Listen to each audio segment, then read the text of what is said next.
Amen.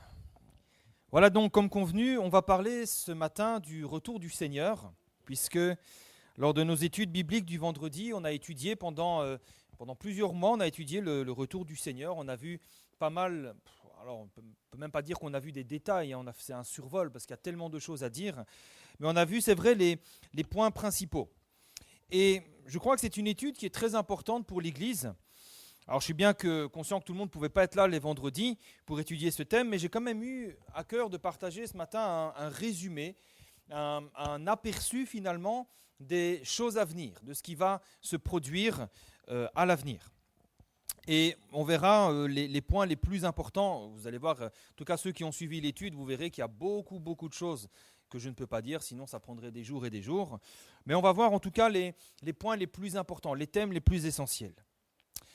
On va lire ensemble l'avant-dernier verset de la Bible. Donc, c'est dans le livre de l'Apocalypse, chapitre 22 et au verset 20. C'est l'avant-dernier verset de la Bible.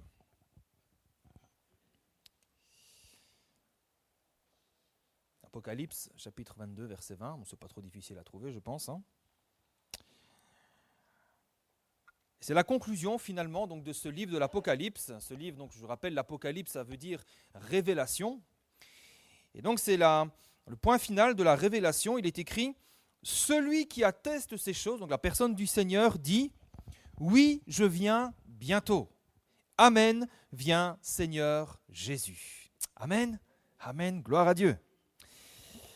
Alors, nous allons parler du retour du Seigneur, et pour ceux qui ont suivi l'étude, ça sera un rappel, et peut-être que pour d'autres, ça sera une découverte.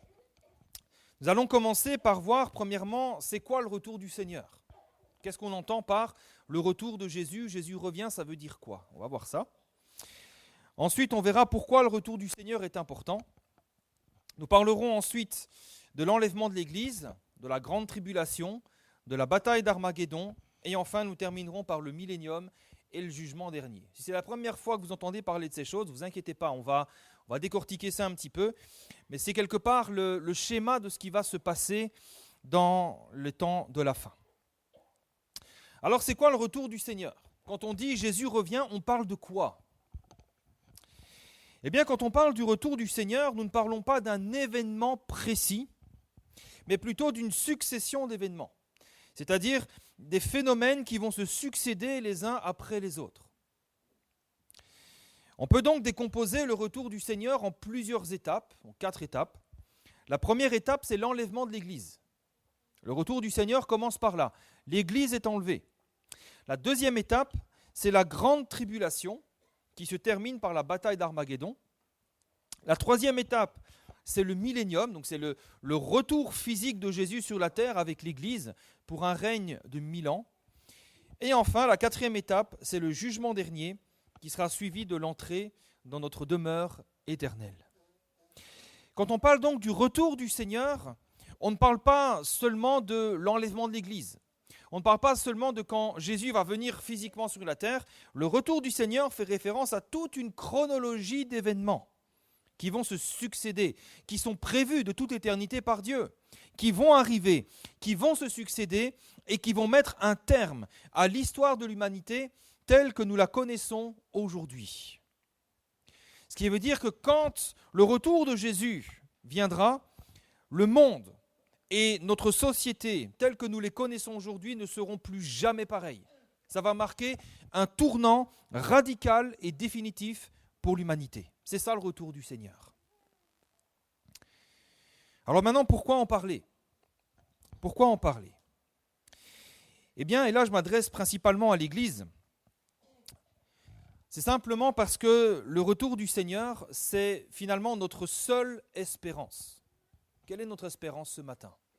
Parfois, on espère avoir un bon travail, on espère rencontrer la bonne personne pour se marier, on espère dans les choses de la terre. Mais ce n'est pas ça notre vraie espérance. Notre véritable et seule espérance, elle est là-haut, dans le ciel. Éphésiens chapitre 4, verset 4 nous dit « Il y a un seul corps et un seul esprit, comme aussi vous avez été appelés à une seule espérance par votre vocation. » Une seule espérance. Et cette espérance, eh bien, c'est l'espérance du salut et de la vie éternelle. Et ça, parfois, on a tendance à l'oublier. C'est pour ça que je le rappelle ce matin. Parfois, on a tendance à l'oublier. Et il est important de se rappeler que lorsque nous allons quitter la terre, eh bien, on ne va pas directement au ciel. On ne va pas directement dans notre demeure éternelle. On va dans un lieu temporaire qui s'appelle le paradis. Le paradis, ce n'est pas là où on va finir l'éternité. Le paradis, c'est un lieu, c'est une salle d'attente, si vous voulez. C'est la salle d'attente du ciel. Le paradis, donc, n'est pas notre destination finale. C'est un lieu de repos dans lequel les morts en Christ attendent. Ils sont là dans le repos et ils attendent. Mais ils attendent quoi? Ils attendent la résurrection. Ils attendent la résurrection. Et quand aura lieu cette résurrection? Eh bien, quand Jésus reviendra. Quand le moment du retour de Jésus commencera, c'est là qu'ils ressusciteront. C'est ce que nous dit Hébreux chapitre 9, verset 28. De même, Christ, qui s'est offert une seule fois pour porter les péchés de beaucoup d'hommes, apparaîtra sans péché une seconde fois à ceux qui l'attendent pour leur salut. C'est pour ça que l'apôtre Paul dira que tant que Christ n'est pas revenu, eh bien nous ne sommes sauvés finalement qu'en espérance. Romains chapitre 8, verset 22 nous dit « Nous savons que, jusqu'à ce jour, la création tout entière soupire et souffre les douleurs de l'enfantement. Et ce n'est pas elle seulement, mais nous aussi, qui avons reçu les prémices de l'Esprit, nous soupirons en nous-mêmes en attendant l'adoption, la rédemption de nos corps, car c'est en espérance que nous sommes sauvés. » Tant que Jésus n'est pas revenu, notre salut, c'est une espérance. Alors maintenant, cette espérance, ce n'est pas quelque chose dont nous pouvons douter. Cette espérance est une promesse qui est absolument sûre et certaine. Elle est irrévocable. Cette espérance, c'est que si tu crois, tu es sauvé. Mais maintenant, nous devons réaliser que ce salut comporte plusieurs étapes. Vous avez remarqué que ceux et celles qui donnent leur cœur au Seigneur, ils ne vont pas directement dans les nouveaux cieux, la nouvelle terre. On reste ici-bas. On passe par le chemin de toute la terre, par la mort, et puis on va au paradis. On attend la résurrection. C'est parce que le salut comporte des étapes. La toute première étape du salut, c'est la nouvelle naissance. C'est quand nous acceptons Jésus par la foi. Là, nous recevons la vie éternelle. Mais ensuite, il y aura la résurrection. Tous ceux qui sont sauvés n'ont pas revêtu leur corps glorieux. On a encore le corps de chair qui est fatigué, qui peut être tombé malade, qui voilà. Donc, dans le plan du salut, il y a ensuite la résurrection. Donc, les morts en Christ ressusciteront et ceux qui seront enlevés seront changés en un instant. La Bible nous dit, en un clin d'œil à la dernière trompette, les morts ressusciteront incorruptibles et nous serons changés. La résurrection, ce n'est pas non plus le point final, puisqu'après la résurrection, il y a le jugement. Alors pour nous, il n'y aura pas de condamnation. Pour ceux qui sont en Christ, nous serons jugés non coupables, puisque la Bible dit qu'il n'y a plus de condamnation pour ceux qui sont en Jésus-Christ. Et enfin seulement, après tout cela, nous entrerons dans les nouveaux cieux et la nouvelle terre que Dieu a créée pour chacun de ses élus et dans laquelle le Seigneur en personne habitera avec nous. Maintenant, nous devons bien réaliser que le salut, frères et sœurs, c'est tout ça. Le salut que Jésus nous a acquis à la croix, c'est tout ça. Le salut, ce n'est pas juste une expérience que nous vivons ici-bas. Le salut, ce n'est pas juste « Oh, j'ai été guéri, gloire à Dieu ». Ce n'est pas ça le salut. Le salut, c'est tout ça. Ce qui veut dire que le retour du Seigneur va nous amener dans une étape supplémentaire dans la réalisation de notre salut. Nous allons être changés. Nous allons revêtir notre corps glorieux. Notre espérance, cette espérance que nous avons placée en lui, au moment de son retour, elle va aboutir, elle va se concrétiser. Nous allons ressusciter et revêtir notre corps glorieux et incorruptible. Qui en a pas marre d'être dans son corps? Vous savez, j'ai même pas 40 ans, j'ai déjà des problèmes de dos, je suis déjà un petit peu mal foutu. Et c'est vrai qu'on attend quand même le corps de notre résurrection avec impatience. Je ne sais pas vous, mais moi c'est le cas en tout cas. Et c'est pour ça que nous devons attendre le retour de Jésus avec ardeur, avec joie. Parce que c'est là que notre salut va pleinement se réaliser. Tant que nous sommes sur la terre, tout ce que nous pouvons recevoir, tout ce que nous pouvons vivre et expérimenter de la part de Dieu, ce n'est qu'un tout petit aperçu du ciel. Ce ne sont que les prémices de l'esprit, un petit avant-goût des choses futures. La Bible appelle ça d'ailleurs les arts de l'esprit. 2 Corinthiens chapitre 1 verset 21 à 22. Il a mis dans nos cœurs les arts de l'esprit. Les arts, c'est quoi? C'est un vieux mot qui signifie un acompte. Ce qui veut dire qu'aujourd'hui, nous n'avons pas encore reçu la totalité du salut en Jésus-Christ.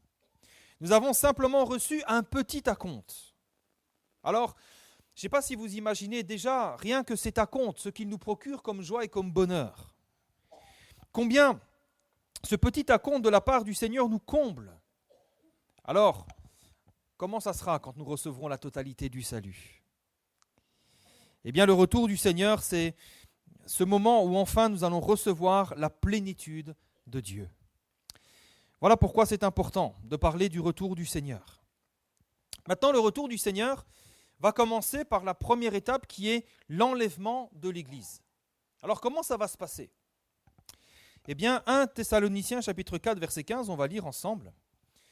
C'est ce verset donc qui nous parle peut-être le mieux de l'enlèvement de l'Église. 1 Thessaloniciens chapitre 4, verset 15.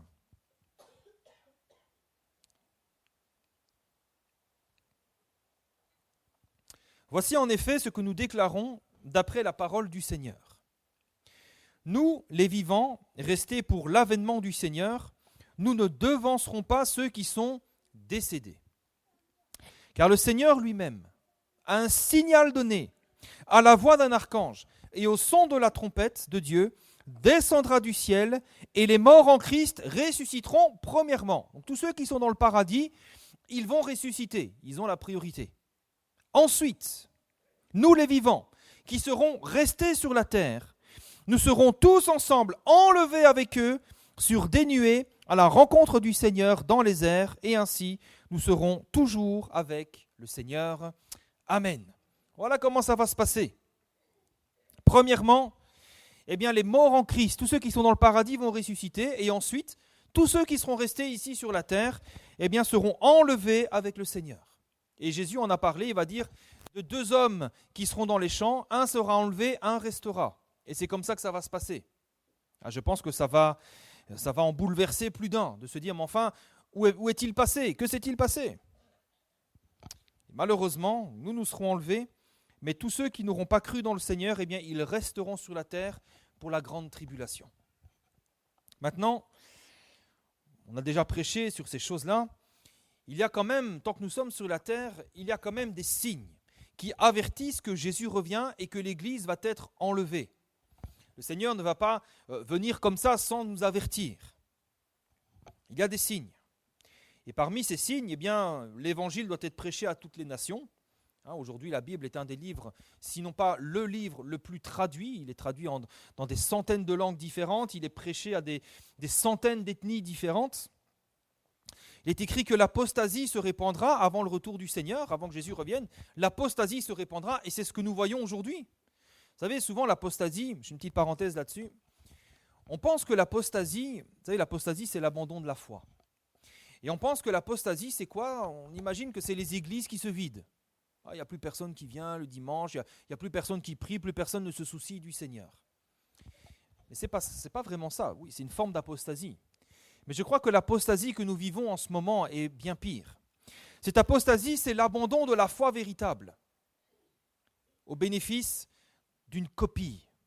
Et aujourd'hui, c'est ce que nous voyons. Il y a toutes sortes de faux évangiles qui ressemblent à 90 ou 95, même voire 99%. Ça ressemble à l'évangile, mais ce n'est pas l'évangile. On vous dit que ce que Dieu veut, c'est votre prospérité matérielle ici-bas sur la terre. Que plus vous allez donner votre offrande et plus vous allez être bénis. Ça, c'est l'évangile de la prospérité. C'est un faux évangile. Ça ressemble, ça ressemble à l'évangile, à la parole de Dieu, mais ce n'est pas la parole de Dieu. Et beaucoup se laissent séduire par ces choses-là. Ou alors on vous dit, si tu veux que le miracle se produise dans ta vie, eh bien confesse. Comme si c'était à force de confesser des choses que la chose allait se produire. Et certains disent, c'est ça la foi. Si tu ne confesses pas, c'est que tu n'as pas la foi. Mais ce n'est pas ça la foi. La foi, c'est croire ce que Dieu dit. C'est ça la foi. La foi, ce n'est pas se persuader que parce que je crois que Dieu va faire, il va faire. Et vous voyez, il y a toutes sortes de doctrines étrangères qui s'immiscent dans l'Église, qui séduisent les chrétiens. Et malheureusement, des chrétiens tombent là-dedans. Pourquoi? Parce que c'est facile. parce que ça plaît, parce que c'est beau, parce qu'on vous dit vous êtes comme des dieux. Oui, tu peux proclamer et voir la chose se produire dans ta vie, mais non, c'est Dieu qui est souverain, c'est Dieu qui fait les choses. Nous croyons simplement ce que Dieu dit. Et je crois que l'apostasie, c'est ça. L'apôtre Paul en a parlé, il a dit, mais dans les derniers jours, dans les derniers temps viendra, les hommes auront la démangeaison d'entendre des choses agréables, ils se donneront une foule de docteurs pour correspondre à leurs besoins, à leur vanité. Ils s'éloigneront de la saine doctrine pour se tourner vers des fables. Et aujourd'hui, il y a des églises, entre guillemets, où on ne prêche même plus la parole, on prêche des fables, on prêche des histoires, on prêche des anecdotes, mais on ne prêche plus la parole, on ne prêche plus la vérité, on ne prêche plus la repentance, on ne prêche plus le salut en Jésus-Christ. C'est ça l'apostasie. Et malheureusement, avec l'avènement de tous ces faux prophètes, il y a des faux prophètes à tous les coins de rue, prophète un tel, apôtre un tel. C'est ça l'apostasie. Avant que Jésus revienne, il y aura aussi des guerres, des bruits de guerre, des famines, des pestes, des phénomènes terribles dans le ciel, etc. Donc, il y a toute une série d'événements qui sont là devant nos yeux pour nous avertir que Jésus revient bientôt. Et si Jésus revient bientôt, ça veut dire que nous devons être prêts. Maintenant, je rappelle aussi que ces signes, on en a déjà parlé, mais je le rappelle, c'est important, ne sont jamais un moyen de deviner la date de l'enlèvement de l'Église. Si vous entendez quelqu'un vous dire « Oui, le Seigneur doit revenir dans… », il est déjà dans l'erreur. Il est automatiquement disqualifié. Personne ne peut deviner ou calculer la date à laquelle le Seigneur viendra chercher l'Église. Dans Actes chapitre 1, verset 7, Jésus l'a dit très clairement, « Ce n'est pas à vous de connaître les temps ou les moments que le Père a fixés de sa propre autorité. » Ce n'est pas à nous. Nous devons être prêts. Si Jésus vient chercher son Église là dans 5 minutes, on doit être prêts. Et les signes nous ont été donc donnés comme un moyen de nous rappeler que Jésus revient bientôt. Et vous savez, on voit à la télé le réchauffement climatique, on se dit mais les prévisions à 20, 30, 40, 50 ans sont catastrophiques. On se dit mais il va y avoir des canicules tous les ans. Et on se dit mais on a du mal à se projeter. Mais c'est là pour nous rappeler que Jésus revient. Dans Matthieu 24, verset 42, Jésus nous a dit « Veillez donc, puisque vous ne savez pas quel jour votre Seigneur viendra. C'est pourquoi, vous aussi, tenez-vous prêts, car le Fils de l'homme viendra à l'heure où vous n'y penserez pas. » Ça, c'est pour l'enlèvement de l'Église. Une fois que l'Église sera enlevée, eh bien, tous ceux qui seront restés sur la terre vont entrer dans une période terrible, une période inédite, une période qui sera faite d'événements absolument abominables, des événements que l'humanité n'a jamais connus et ne connaîtra plus jamais. Cette période s'appelle la Grande Tribulation. C'est une période qui va durer 7 ans et qui sera dominée par 2 êtres abominables, c'est l'Antichrist et le faux prophète. Et ces 2 êtres, ne croyons pas que ce sont des êtres magiques, ce sont des hommes qui sont faits de chair et d'os comme vous et moi, mais qui seront animés de toute la puissance du diable. Le diable va déléguer, il va déverser sa puissance dans ces hommes qui pourront alors dominer le monde. Dans par exemple, 2 Thessaloniciens chapitre 2 verset 9, il est parlé de l'Antichrist, et il est écrit que l'apparition de cet impie se fera par la puissance de Satan, avec toutes sortes de miracles, de signes et de prodiges mensongers. Donc l'Antichrist qui viendra, ça sera un homme providentiel, un homme qui fera des miracles, qui fera des signes et des prodiges mensongers. Maintenant, cette période de la grande tribulation, l'Église ne la verra pas. Elle ne la subira pas parce qu'elle sera enlevée. Ce qui veut dire que la grande tribulation ne nous concerne pas directement. Néanmoins, c'est quand même important que nous sachions ce qui va se passer dans la grande tribulation, parce que ce que nous vivons aujourd'hui, les choses qui se déroulent devant nos yeux, préparent et annoncent la grande tribulation, et en particulier la venue de l'Antichrist finale.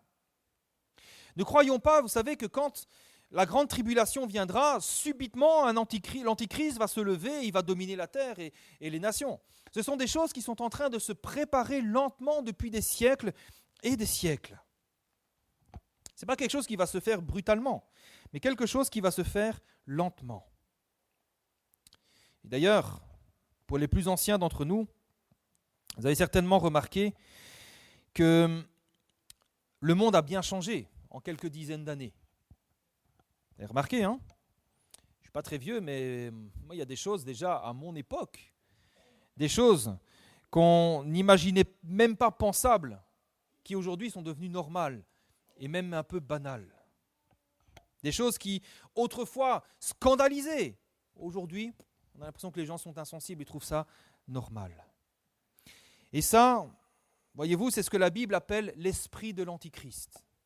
C'est l'esprit de l'Antichrist.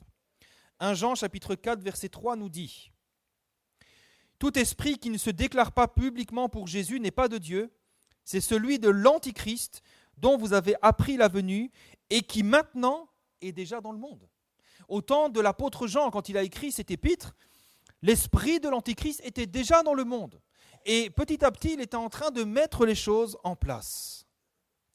Donc cet esprit prépare la venue de l'Antichrist final, en gagnant de plus en plus le cœur des hommes. Il est en train de préparer le terrain jusqu'au jour où, quand l'Église sera enlevée, l'Antichrist pourra alors régner en tant qu'homme providentiel sur le monde entier.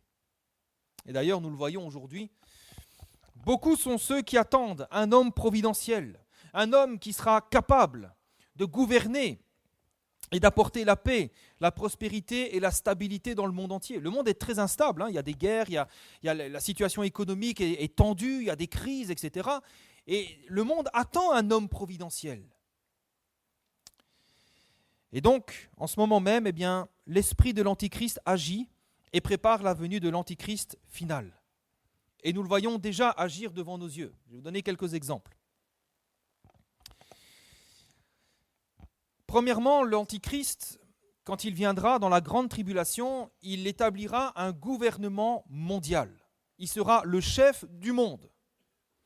Apocalypse chapitre 13, verset 7, « Il lui fut donné autorité sur toute tribu, tout peuple, toute langue et toute nation. » Ça veut dire qu'il aura l'autorité, le pouvoir sur la terre entière. Ça sera dans la grande tribulation. Mais aujourd'hui, nous voyons les choses en train de se préparer. Aujourd'hui, nous allons de plus en plus vers une dictature politique mondiale. C'est en train de se préparer. Regardez, par exemple, peut-être, les Nations Unies. Les Nations Unies, elles ont un conseil de sécurité qui a pour vocation de maintenir la paix et la sécurité au niveau international. C'est ça le rôle des Nations Unies. C'est pas un gouvernement encore, mais ça a un rôle international.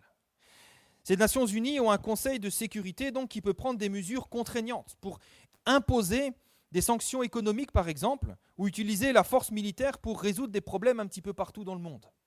Donc, on voit que l'établissement d'un gouvernement mondial est déjà en route. Ensuite, l'Antichrist va établir une économie mondiale.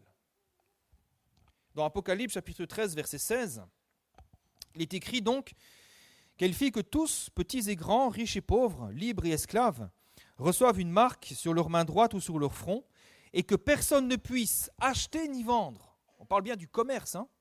Personne ne pourra acheter ni vendre sans avoir la marque, le nom de la bête ou le nombre de son nom. Donc on voit que c'est une dictature économique mondiale. Et là encore, ce sont des choses qui sont en train de se préparer sous nos yeux. Aujourd'hui, on sait, il y a une banque mondiale. Aujourd'hui, il y a un organisme qui s'appelle le FMI, le Fonds monétaire international, qui aide les pays à gérer leur économie, un peu comme un professeur qui donne des conseils aux pays sur la meilleure façon de gérer leur argent. Donc on voit que nous sommes avancés quand même dans l'établissement d'une économie mondiale.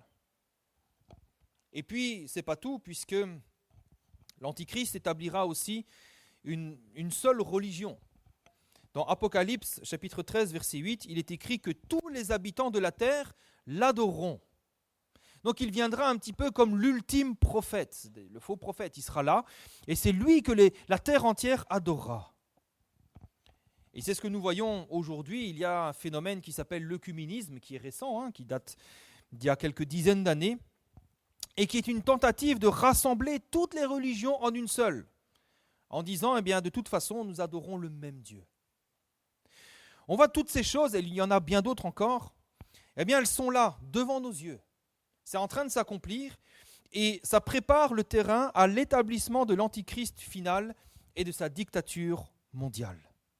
Et quand l'Église sera enlevée, eh bien l'Antichrist, il pourra alors paraître. Il montera en puissance, il va établir sa dictature mondiale et il sera adoré par la terre entière. Et alors, eh bien le monde sombrera dans un temps de tribulation, de guerre sans précédent.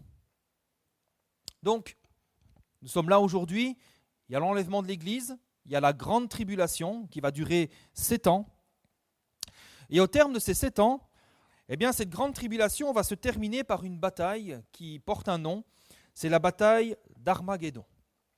Et on va lire ensemble un autre texte dans Apocalypse, chapitre 16, verset 13. Donc là, on est à la fin de la grande tribulation, donc l'Église n'est toujours pas là, elle est enlevée, elle est avec le Seigneur dans les airs. Le monde connaît des moments terribles, il y a des guerres, il y a des famines, il y a des épidémies, c'est un moment absolument terrible. Et au terme de ces temps, Apocalypse chapitre 16, verset 13, il est écrit « Je vis sortir de la gueule du dragon », donc le dragon c'est le diable, de la gueule de la bête et de la bouche du faux prophète, 3 esprits impurs semblables à des grenouilles, car ce sont des esprits de démons qui font des prodiges et qui vont vers les rois de toute la terre afin de les rassembler pour le combat du grand jour du Dieu Tout-Puissant. Et au verset 16, ils les rassemblèrent dans le lieu appelé en hébreu Armageddon. Donc Armageddon, c'est un lieu qui se situe sur le territoire donc, de l'actuelle Palestine, donc au cœur même de la nation d'Israël. Et donc c'est là que se déroulera, au terme des 7 ans de la grande tribulation, une guerre, une dernière grande bataille entre le diable, le faux prophète et l'antichrist contre Dieu. Et alors qu'ils se seront rassemblés, eh bien, c'est là que Jésus, au terme de 7 ans, eh bien, il va revenir physiquement sur la terre avec l'Église. Et il va combattre le diable, il va combattre l'antichrist, il va combattre le faux prophète, il va combattre ces armées-là et il va les vaincre. Le diable, il va être lié pour 1000 ans. L'antichrist et le faux prophète, eux, ils seront jetés directement en enfer. Et juste après, eh bien, Jésus va instaurer son règne, un règne physique sur la terre pendant 1000 ans. Et pendant ces 1000 ans, eh bien, l'Église régnera aussi avec lui. Apocalypse chapitre 20, versets 1 à 6, pour ceux qui veulent la référence. Donc au terme de la grande tribulation, Jésus va vaincre ses ennemis, il va revenir physiquement sur la terre et il va régner avec l'Église. Il va régner sur tous ceux qui auront survécu à la grande tribulation. Et ce règne de Jésus va être un règne extraordinaire. C'est-à-dire qu'il va y avoir un temps de paix, un temps de justice et un temps de prospérité tel que la terre n'en a jamais connu. Ce sera même mieux que dans le jardin d'Éden. Parce que dans le jardin d'Éden, le diable était là, il était un serpent qui rampait. Et là, le diable ne sera même plus là. Il n'y aura plus de séduction, plus de perfidie, tout ça sera terminé. Je vais vous lire quelques textes qui nous parlent de ce règne millénaire de Christ. Michée, chapitre 4, verset 3, par exemple. Il est écrit « Une nation ne tirera plus l'épée l'une contre l'autre. On n'apprendra plus la guerre. Ils habiteront chacun sous sa vigne et son figuier, et il n'y aura plus personne pour les troubler. » Ce sera un temps de paix. Et cette paix va s'étendre non seulement sur les hommes, mais aussi sur toute la création. Ésaïe 11, verset 6. « Le loup habitera avec l'agneau. La panthère se couchera avec le chevreau. Le veau, le lionceau et le bétail qu'on engraisse seront ensemble. Et un petit enfant les conduira. » Les enfants n'auront pas à craindre les grosses bêtes féroces. Elles seront plus féroces, elles seront toutes douces comme des petits chats. Il ne se fera ni tort ni dommage sur toute ma montagne sainte, car la terre sera remplie de la connaissance de l'Éternel, comme le fond de la mer par les eaux qui le couvrent. Et puis ce règne millénaire apportera aussi une longue vie à tous les hommes. Plusieurs centaines d'années. Ésaïe 65, verset 20. « Il n'y aura plus ni enfant ni vieillard qui n'accomplissent leur jour, car celui qui mourra à 100 ans sera jeune, et le pécheur âgé de 100 ans sera maudit. » Donc le Seigneur Jésus, durant son règne, il va apporter, c'est lui qui va finalement apporter la paix que les hommes ne parviennent pas à avoir. Il va apporter la paix, il va apporter la justice et il va apporter la prospérité pendant 1000 ans. Néanmoins, au terme de ces 1000 ans, eh bien, le diable va être délié. Il était dans une prison, il était dans l'abîme, et il va être délié et il pourra à nouveau agir sur la terre une dernière fois. Et là, on peut s'imaginer que l'humanité, après avoir vécu 1000 ans de paix, de justice, de bonheur, de prospérité, cette humanité-là n'écoutera pas Satan. Ils diront, non, on a connu le Seigneur, on a vu son règne, retourne d'où tu es venu. Mais malheureusement, la Bible nous dit tout le contraire. Satan va être délié pour un peu de temps, mais il va néanmoins réussir à rassembler, comme nous dit la parole, une armée aussi nombreuse que le sable de la mer. C'est terrible, mais ça montre à quel point la nature humaine est déchue et corrompue. À quel point elle ne peut pas être changée. Parce que dès qu'elle en a l'occasion, elle préfère le péché à Dieu. Néanmoins, cette dernière révolte sera très courte, puisque à peine Satan aura réuni les nations, que l'Éternel va le vaincre immédiatement et le jeter en enfer. À ce stade, donc, l'Église a été enlevée, il y a eu la grande tribulation, l'Église est revenue avec Jésus pour régner pendant 1000 ans. Le diable s'est manifesté une dernière fois, mais il a été vaincu, jeté en enfer. Maintenant, c'est le moment du jugement dernier. Là, ce jour-là, tous les hommes qui un jour ont reçu le souffle de vie vont paraître devant Dieu et des livres seront ouverts. Apocalypse chapitre 20, verset 12, on va lire ensemble. Apocalypse chapitre 20, verset 12, donc c'est ce qui va se passer durant le jugement dernier. Jean va dire, je vis les morts, les grands et les petits qui se tenaient devant le trône donc du tribunal de Dieu. Des livres furent ouverts, et un autre livre fut ouvert, celui qui est le livre de vie. Et les morts furent jugés selon leurs œuvres, d'après ce qui était écrit dans ces livres. Ce qui veut dire que tous les hommes auront des comptes à rendre sur ce qu'ils auront fait de bien ou de mal sur la terre. Et ce jour-là, nous devons aussi bien comprendre que Jésus ne jugera pas les hommes pour déterminer s'ils vont en enfer ou s'ils vont dans la nouvelle terre, puisque ça dépend uniquement de notre foi. Si nous avons placé notre foi en Jésus, si nous avons accepté Jésus comme Sauveur et Seigneur, nous allons directement dans les nouveaux cieux, la nouvelle terre. Si nous n'avons pas accepté le Seigneur Jésus par la foi, notre destination finale, c'est l'enfer. Mais il y a un jugement avant.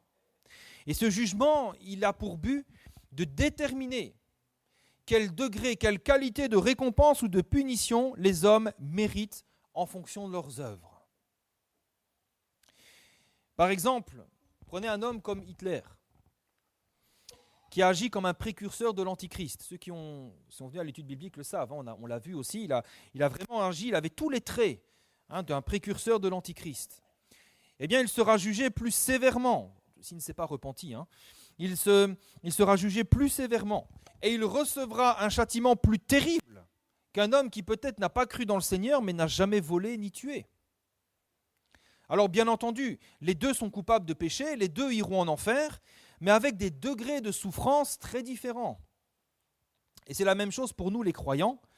Celui qui a reçu la vie éternelle, celui ou celle qui a reçu la vie éternelle, qui a fait de Jésus son Seigneur et son Sauveur, mais qui n'a jamais servi le Seigneur, qui n'a jamais mené une vie de sanctification, qui ne s'est jamais réellement engagé à suivre Jésus et à le servir.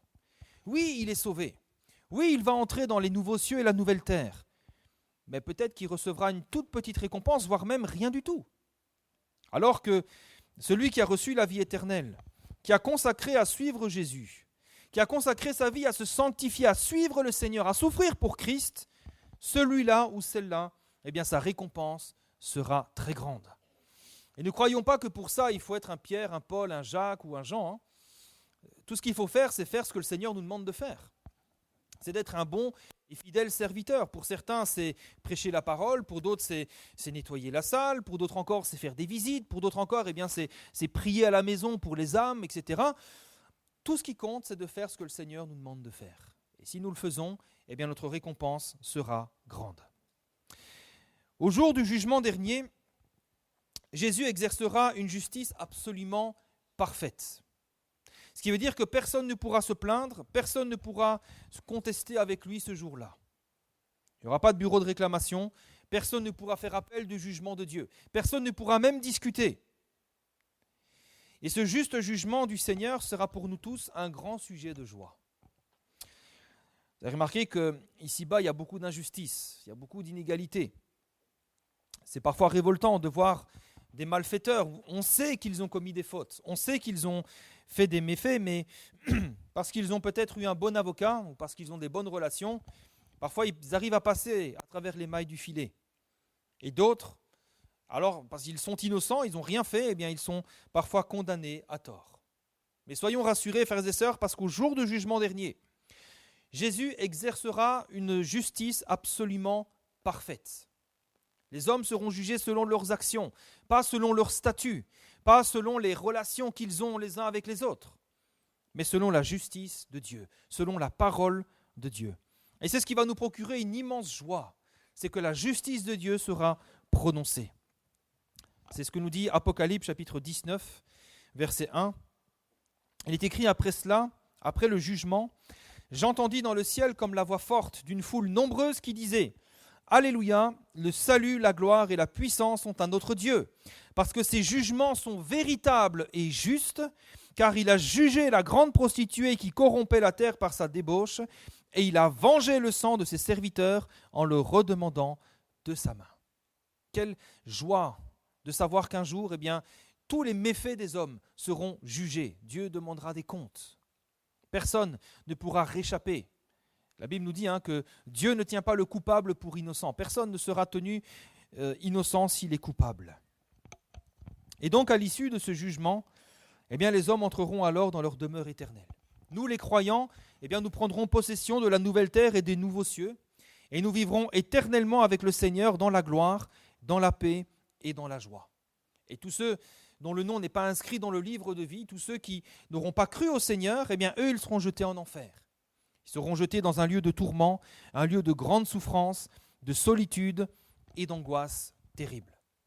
Alors on peut se dire, mais pourquoi finalement le Dieu d'amour ne va pas faire en sorte que tout le monde soit sauvé? Pourquoi finalement ce Dieu d'amour a préparé un lieu terrible comme l'enfer?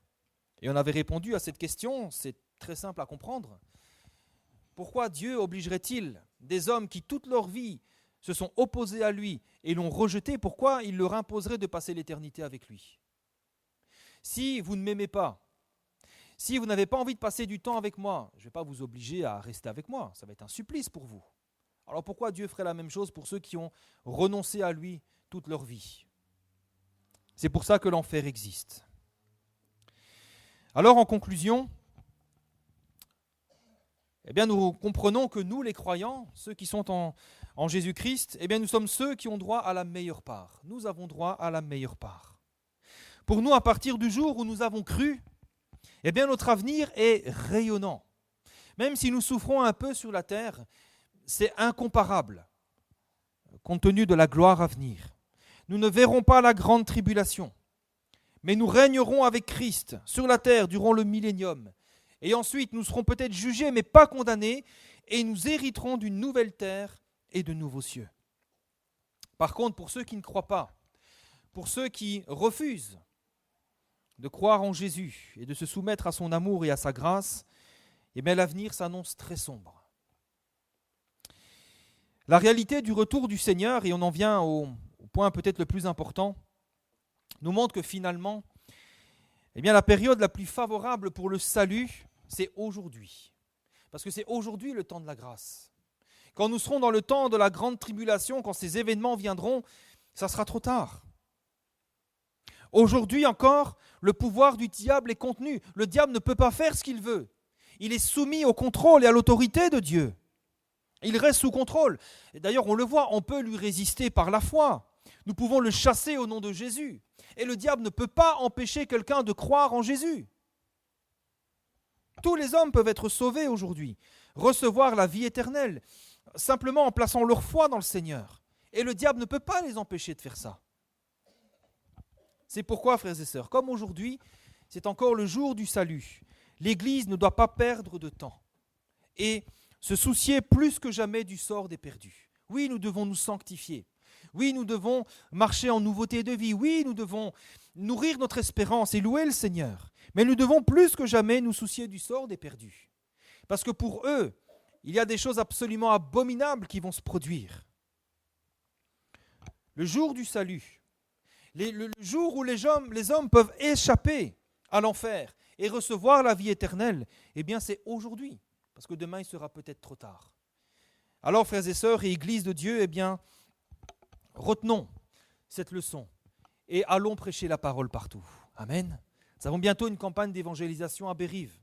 Et j'encourage toute l'Église à venir, à participer. Le samedi 2, nous aurons une sortie où nous allons, dans les quartiers, nous allons parler du Seigneur, nous allons distribuer des invitations, nous allons aller au contact de la population. Eh bien, venons nombreux, parlons du Seigneur. Alors, il ne faut pas non plus dire l'enfer, etc., mais parlons de l'amour du Seigneur. Faisons connaître le nom de Jésus à nos quartiers, à notre voisinage. Ce sont des choses qui sont tellement importantes. Et puis, si peut-être tu dis, oui, mais moi je ne peux pas me déplacer, moi peut-être j'ai du mal à parler, ben tu peux prier. Prie pour les perdus, prie pour ce quartier. Prions pour ces choses, pour qu'il y ait une grande moisson d'âmes et que nous ayons bien, ces joyaux sous notre couronne et une grande récompense dans le ciel. Cette joie de voir, à lui j'ai parlé du Seigneur, lui j'ai prié pour lui, elle, bien j'ai évangélisé quand... Voilà, un tel, il était là quand on a évangélisé là-bas, eh bien, il est venu, il a entendu la parole. Quelle joie pour nous, frères et sœurs. Alléluia. Alors, on va prier le Seigneur quelques instants. On va se recueillir et on va demander au Seigneur sa grâce. On va demander au Seigneur de nous permettre de réaliser ces choses, de prendre conscience. Vous savez, le train de ce monde est tellement habile pour nous assoupir. Mais soyons comme des sentinelles qui veillons. Toutes ces choses que nous voyons autour de nous sont là pour annoncer le retour du Seigneur. Et si Jésus revient, nous devons avertir nos concitoyens, nous devons avertir ceux autour de nous que Jésus revient. Alléluia.